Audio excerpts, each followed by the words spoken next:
భోజనం సమయమైంది. రొట్టెలు చేసుకుందాం. వేడి రొట్టెలు, పప్పు. సాదా భోజనమైన ప్రేమతో చేస్తే రుచిగా ఉంటుంది. అరే, ఎవరక్కడా? చిన్న కుందేలా, నువ్వా? రా బంగారం, భయపడకు. ఆకలిగా ఉన్నట్టుంది కదా.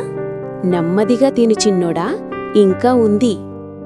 ఇంత ఆకలి పెట్టుకుని ఇంతసేపు తినకుండా ఆడుకుంటున్నావా?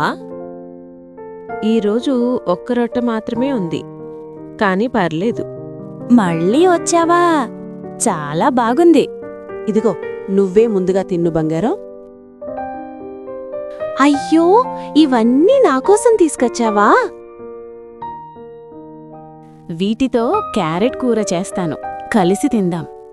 చిన్న భోజనమైనా పంచుకుంటే అదే నిజమైన ప్రేమ.